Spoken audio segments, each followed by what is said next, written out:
بسم اللہ الرحمن الرحیم۔ نمازی اور شیطان کا واقعہ۔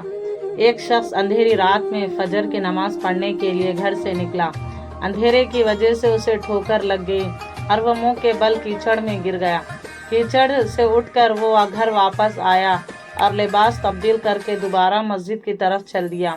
ابھی چند قدم ہی چلا تھا کہ دوبارہ اسے ٹھوکر لگی اور وہ دوبارہ کیچڑ میں گر گیا۔ کیچڑ سے اٹھ کر وہ پھر دوبارہ اپنے گھر گیا، لباس بدلا اور مسجد جانے کے لیے دوبارہ گھر سے نکلا۔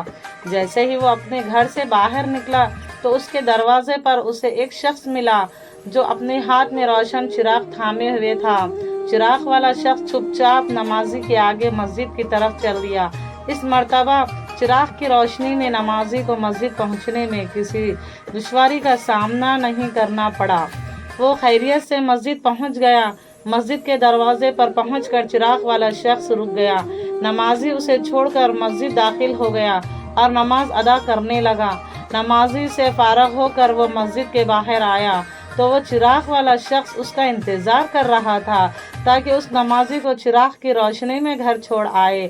جب نمازی گھر پہنچ گیا تو نمازی نے اجنبی شخص سے پوچھا، آپ کون ہیں؟ اجنبی بولا، سچ بتاؤں تو میں ابلیس ہوں۔ نماز کی تو حیرت کی انتہا نہ رہی۔ اس اجنبی کی یہ بات سن کر نمازی سوچنے لگا، ابلیس شیطان کیسے مجھے مسجد تک چھوڑ سکتا ہے؟ اس کا کام تو لوگوں کو بہکانا ہے۔ تو اس شخص نے بڑی حیرت کے ساتھ کہا، تجھے تو میری نماز رہ جانے پر خوش ہونا چاہیے تھا، مگر تم تو چراغ کی روشنی میں مجھے مسجد تک چھوڑنے آئے۔ ابلیس نے جواب دیا کہ جب تمہیں پہلی ٹھوکر لگی اور تم لباس تبدیل کر کے مسجد کی طرف پلٹے تو اللہ تعالیٰ نے تیرے سارے گناہ معاف فرما دیے۔ جب تمہیں دوسری ٹھوکر لگی تو اللہ تعالیٰ نے تمہارے پورے خاندان کو بخش دیا، جس پر مجھے فکر ہوئی کہ اگر اب تمہیں ٹھوکر لگی تو اللہ تعالیٰ کہیں تمہارے اس عمل کی بدولت تمہارے سارے گاؤں کی مغفرت نہ فرما دے۔ اس لیے میں چراغ لے کر آیا ہوں کہ تم بغیر گرے مسجد تک پہنچ جاؤ۔ اس شخص نے جیسے ہی یہ بات سنی تو اس نے اللہ تعالیٰ کی بارگاہ میں اپنا سر جھکا کر اللہ کا شکر ادا کیا۔